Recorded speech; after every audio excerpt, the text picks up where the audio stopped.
Hey witchlings, it's that witch dude, and today in this video, I shall educate you about one of my patron deities, a deity surrounded in shadow, a deity who has been masked by modern day belief and good old Hollywood. Who is that, you might be asking? Good old Lord Pazuzu, King of the Wind Spirits. In this video, I wish to educate about him and bring some light to the shadow that he's been cast into. And with that, let's start. Now, who is Lord Pazuzu, if you want to ask? Lord Pazuzu is the great king of the southwestern winds. He is also the commander of the Lilu, the evil wind spirits, and the adversary of Lamashtu, the son of Hambi, and the brother to Humbaba. Pazuzu was worshipped in the Mesopotamian, sort of Babylonian Sumerian era, and his worship, complicated yet kind of also easy at the same time, reflects him as a being of duality and many mysteries. And with that, let's get into what he is and what he rules over. What does Pazuzu rule over? Pazuzu is the deity of violent storms, as the ancient Mesopotamians believed that the southwestern wind is where violent storms and plague and sickness came from. He is the ruler of this realm. He is the bringer of sickness, locust swarms, drought, plague, and famine. But shockingly, he is also a deity of protection for newborns and expecting mothers. He is an incredibly powerful spirit who defends from evil and has the power to even repel and reflect what he rules over.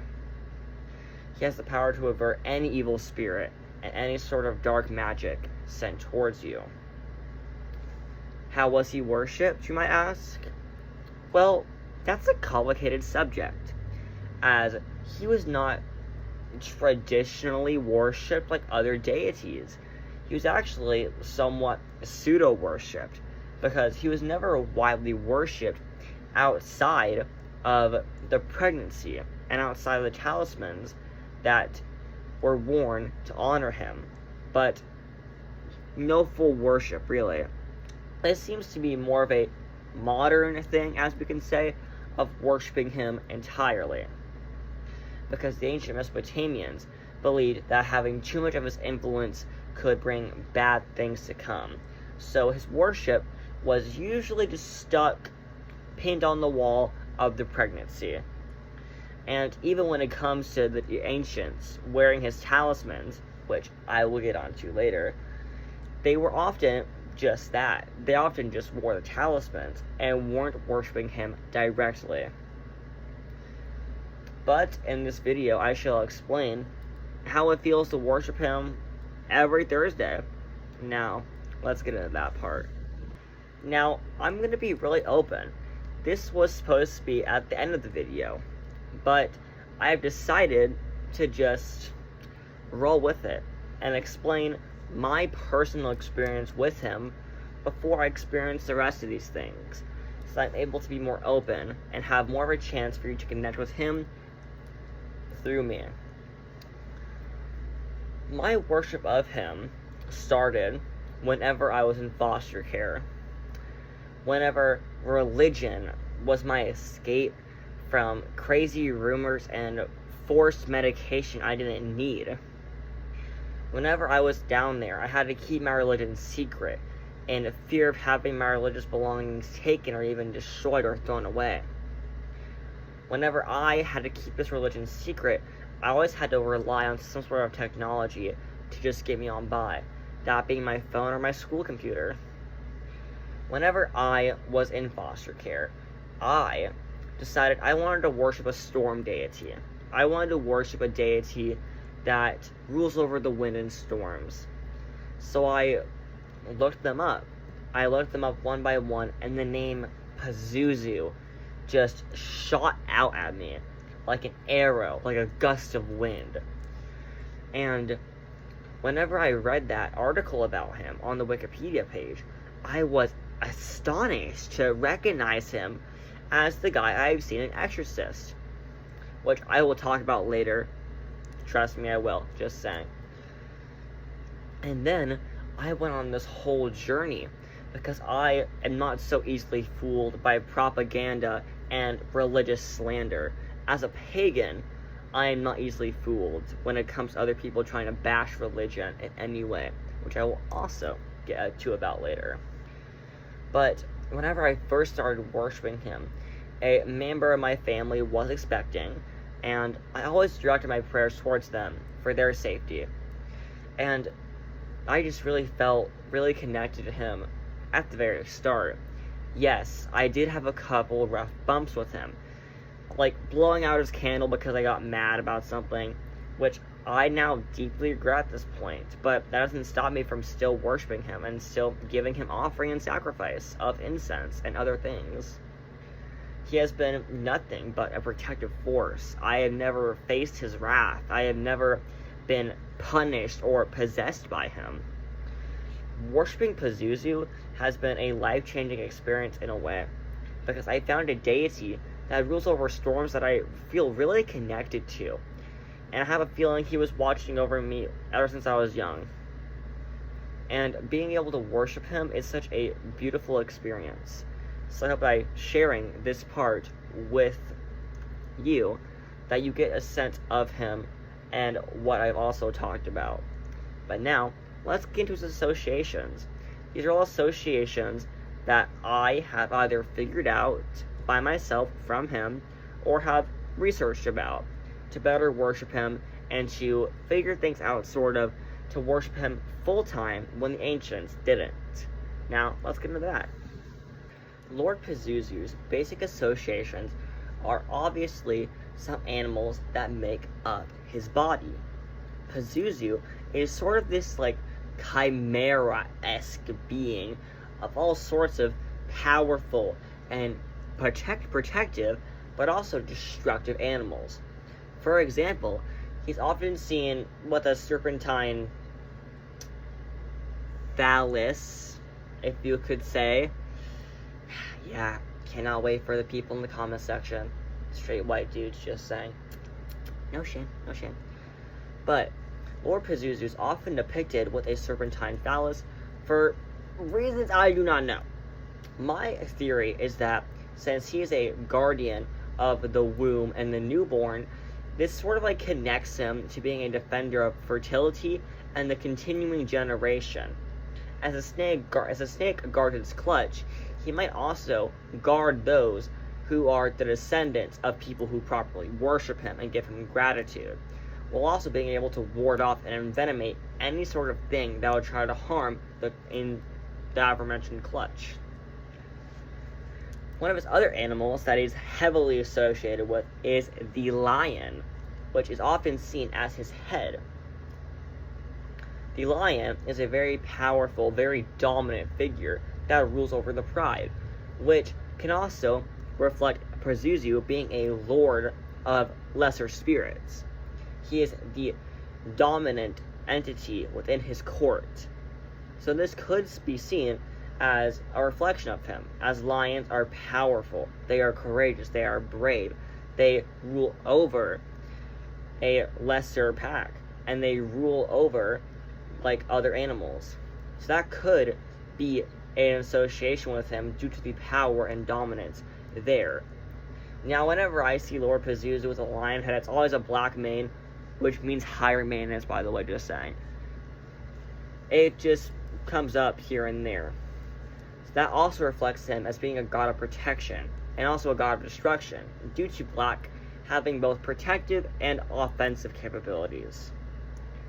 Another animal associated with him is the scorpion. For the scorpion is heavily associated with him due to him having a scorpion's tail, which is often seen as the most dangerous part of the scorpion, which it is. The scorpion's power to sting is both its ability to protect and attack. This also reflects Pazuzu very much in another dualistic standard, like we just talked about, for it has the power to remove evil, anything that would try to harm the being that is using its stinger, but also to track down prey and demolish it, and to fill its body with sickness and decay. So this also really heavily ties into the duality of Pazuzu. He is not just some big scary thing like how people see whenever they see a predatory animal. Realistically, that is all for defense and protection, but it can still cause a great deal amount of harm. Other animals that are associated with him could also be birds, like the falcon or the kite, due to him having bird-like talent and 4 bird wings. This reflects to him being a lord of the air and the lord of lesser wind beings. For the predatory bird is the dominant being in the skies. This reflects him as having dominion and great power over other spirits. Now, let's get into everybody's favorite. Let's get into the crystals. We love crystals, alright? So, Pazuzu's crystals, alright, his main crystal, I would say, is definitely carnelian. As many of the aforementioned Pazuzu heads were made from things like carnelian, lapis lazuli, even bronze or just good old stone. Carnelian is my number 1 pick for him, and a lot of people will agree with me on this when I say that, because the carnelian is the stone of will. It is the stone of action, aggression, and protection, which matches Pazuzu's energy perfectly, as in his myth, he was driven to climb the wise mountains, and when the opposing winds tried to stop him, he broke their wings one by one. So yes. Another stone you can associate with him is something like black onyx, due to its heavy protective abilities, black tourmaline, labradorite, mercury even, lead. All of these things are stones that can be associated with him. Lead is very toxic and is associated with chthonic beings, which Pazuzu kind of is, yet again with that duality. We will see later in my offering section that a lot of the offerings he has given are traditionally given to chthonic deities, which is very odd, and yet again, very dualistic. That is something we're going to learn about Pazuzu, is that he is incredibly 50-50. He really is. What are some plants associated with him? Hemlock is his number 1 plant, as it is associated with darker workings, with curse breaking, protection, repelling of evil spirits, death, poisoning, and decay. It is a very toxic and powerful plant, and just inhaling a little bit of water hemlock will off you. Just saying. Other herbs you can associate with him are things like wolfsbane, which are used to protect from evil spirits, to safeguard, but are also incredibly poisonous and can paralyze, very similar to scorpion stings and snake bites. Other things you can associate with him are things like black locust. Black locust is another tree that you can associate with him, due to him ruling over the locust, which is a bug. So yeah, and the black locust has been seen as an emblem of protection, as its thorns are incredibly sharp but also very toxic. The black locust is poisonous and is connected to the underworld and to protection. So those are other things you can associate with him. Other things like blackthorn can connect to the underworld, to protection, to darker workings. And things like ebony can connect you to his aspects of protection as all other aspects. One other tree I like to associate with him is cottonwood. Due to it, whenever you shake it, it sounds like rain, and it is known to repel evil spirits. Another plant you can have is ivy, because ivy is used for protecting pregnant women and mothers, and is a protective plant. So those are his associations that I love talking about. But what about his symbols? His symbol, the main one, is of course himself. obviously. His symbol is seen as scary and terrifying enough to repel any evil entity and any evil spirit. He is a supreme being of divine protection. And trust me, if you worship him, nothing is going to mess with you when you are under his care. Especially if you respect him, honor him, give him offering, give him prayer, give him worship. And he is a very respectful being. He is nothing like how the movies I'm about to bring up portray him whatsoever. He is a being of sheer duality and absolute protection.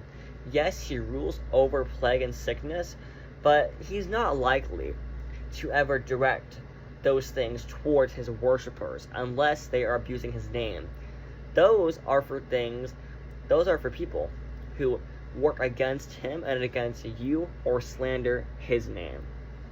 And now, let's get to the aforementioned movie that he's in. Let's start with the controversial stuff. Let's get into it. So, before I absolutely dig the hell into the movie he is in, I want to talk about what most of my generation knows him for. The Labubu thing.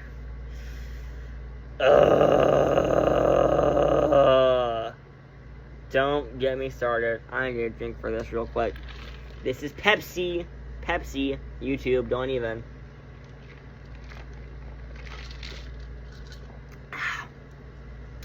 The Labubu thing pisses me off. With the sheer amount of stupidity and ignorance our generation has. Seriously. It really does. First of all, the Lord Pazuzu situation started when a TikToker, you know, the place where you're not supposed to get information from, just saying, a TikToker made an AI Labubu Pazuzu image and tried to connect the two because they have the ooh in them, alright, to label the Labubus as demonic. Yep. With, by the way, zero evidence. This is highly lacked in education and just basic common sense. Because the Labubus were based after European folk tales like trolls and stuff like that. The Labubu is just a knockoff troll. That's what it is. Like, you know what I'm talking about? The trolls with, like, the little hair things that people, like, hang in their backyards. I didn't do that, I think. Yeah, that's what it is, basically. Pazuzu is a Mesopotamian, as in across the world. So, there's no link in that whatsoever, and it just pisses me off that we're still fear-mongering an ancient deity that we have no reason to be afraid of unless we piss him off. Simple as that. If you show any deity proper respect, they will not mess you up. But yes, all deities are capable of great harm and great good because they are responsible for the natural order. So yeah, trying to make Pazuzu associated with the Labubu is insane. That we're trying to demonize Labubus, which are dumb. Labubus are dumb. Honestly, if you have one, you've lost like 1,000,000 aura points. But that's one thing, that a TikToker can start a whole controversy and then bash an ancient deity that has already been bashed to shit. Just saying. Who has no reason to be bashed to shit, because he's a decent deity. He's a very powerful and protective spirit. So when I see stuff like that without any evidence, it really just pushes me into, like, a whole thing. Now I am gonna get ready, because we're about to dive into pea soup and twisted heads. That's right, The Exorcist.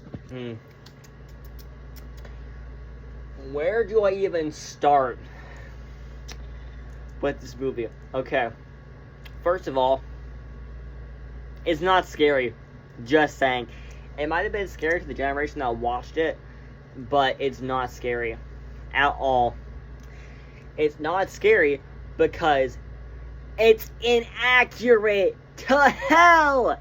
Literally, it's so inaccurate.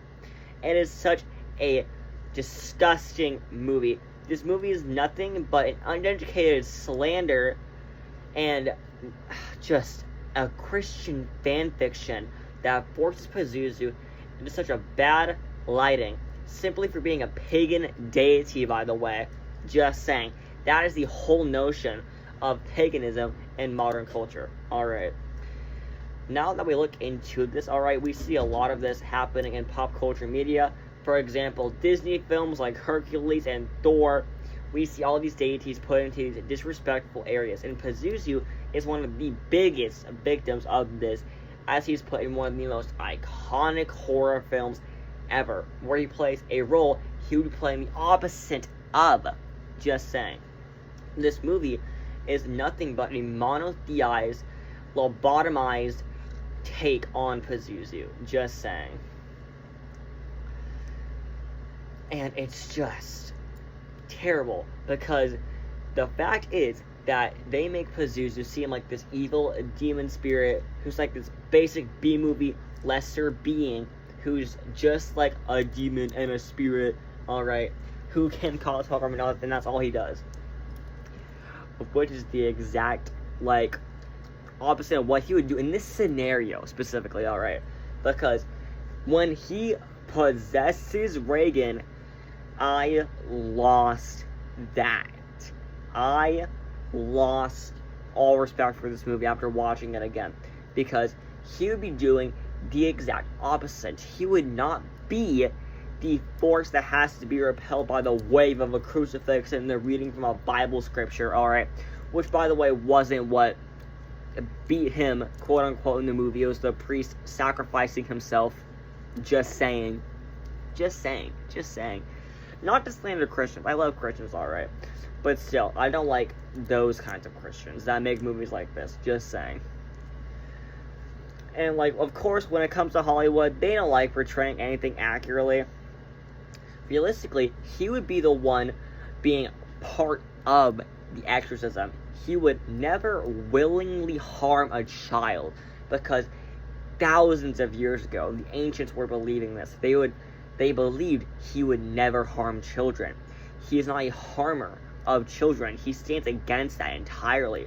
He hates people who hurt children. He hates beings that hurt children. He is a being that rules over the protection of children, and would be the being that would expunge said evil entity rather than be that evil entity. This really just shows how, like, modern culture, which is way younger than the ancient art of Mesopotamia, just shows how ignorance is bliss in this modern day, where even the dominant religions aren't even practicing their ancient ways, or even looking further back into what they are and calling those things that they liked demonic as well. This entire movie is nothing but a Christian fanfic about Lord Pazuzu. Just saying. And of course they had, like, paranormal stuff happening on set, because you're pissing off an ancient deity by making him look so evil and so awful when you are the one being evil and awful.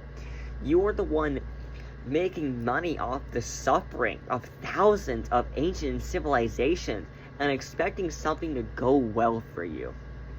Well, that really didn't go very well for the people on set, just saying. And of course, this entire movie put Pazuzu in such a terrible, horrible lighting that people are scared to death to even just say his name. When you shouldn't be. You should only be afraid of him if you are actively disrespecting him, if you are actively working against him and people who worship him. He is not just some B-movie monster. He is a being of supreme duality. He's not an evil spirit. He's a necessary evil spirit. Very similarly to Sutek, who is also a protector of the sun god Ra, just saying, but was forced into a negative lighting by other people, and of course, pop culture media, as an evil deity. And this just goes against everything Pazuzu rules over, because yes, he is a god of violent storms and plague and famine, but those are all natural things that we see within nature. The problem that I have with this movie is that it's just in an era where we do not understand the basic foundations of nature. We have become so detached from nature, and Pazuzu reflects the negative aspects of nature that already exist. Violent storms, plague and sickness happen for a reason. It's to maintain divine order and balance. He would never harm a child, though, whatsoever. That is a part of the movie that made me want to spit up pea soup in someone's face and be like, your mama sucks cocks in hell. Yeah. I bet you will too. Just saying. People made this movie. Just saying. I am just disgusted and appalled that anyone would say something like this to a deity, or make a deity have a lighting like this. And yes, does Pazuzu like being feared? I would say so, but not in that kind of way, out of ignorance and hate. Just saying. He likes making evil tremble, not good and innocent tremble, because that goes against his entire nature. Duh! And there we go. And now I'm going to talk about just how else he has helped me at the end of this, because I want to shed more light. I would say it's been about 1 or 2 years ever since I started worshiping Pazuzu. And despite all of the fear-mongering, whenever I found out about his worship and about how I could worship him, I was pulled in and I craved worshiping him. I left him offering. I gave him worship. And I still do to this day, because he's one of my patron deities. His worship is honestly one of the most amazing things that I've ever had in my life. He is so protected, and he is so caring for his worshipers. He has made me feel nothing but safe. I felt safe from all sorts of people who would try to harm me or violate me, because he is there watching. I even think he might have been there when I was younger, because I did have issues with an abuser when I was an infant. So I would say that he has been there for a while. Plus my love for storms, I would say that in a way he's been there. I feel like I've been destined to worship him, which usually that's what happens. You're usually destined to worship a deity. But I have felt no evil. I was a little bit scared at the start with worshiping Pazuzu because The Exorcist, but then I was like, oh, he's really not that evil as people say he is. And his worship warmed my heart. He's the wind behind me that pushes me forward, and the wind that pushes me back whenever I need it, or whenever I need a challenge. He allows me to be brave and confident. He has helped me feel so protected and so guided against anything evil. I haven't been sick in a while, and I can thank him for that. And also Sekhmet too, who, by the way, they also work very well together, just saying, I would say. But I already made a video about her, just saying it's a video about him. But it's just so nice, because I love giving him offerings, because he's so unique as a deity, because he's so dualistic. He's not just a deity of darkness, he's not all love and light, he's in the gray zone. He's the gray of the clouds, the bringer of rain and storms. And I will forever worship him. And now I'm just going to talk about what he likes real quick. His offerings include, I'm just going to get the big ones out of the way, ox and goat blood. Yeah, there you go. Do it that way you want to will. If you want to be mad about that, be mad about that. But yes, that's one thing you can give to him, alright, which is a Chthonian offering. You can see he is very dualistic in his worship. He also loves incense and fresh fruit, prayer time, and being in the rain and helping you do magic.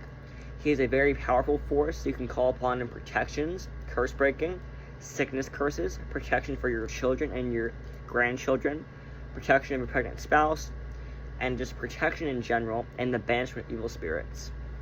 So, I want y'all to know, how do y'all feel about Pazuzu? How do you feel about him being the Exorcist, which is just another example of demonization of pagan culture? This is Dat Witchdude. Goodbye. Nay, Lord Pazuzu. Have fun. Pray to him like this. And have a great day. I hope the storms fare you well, and I hope he blesses you with his protection if you deserve it. Bye-bye.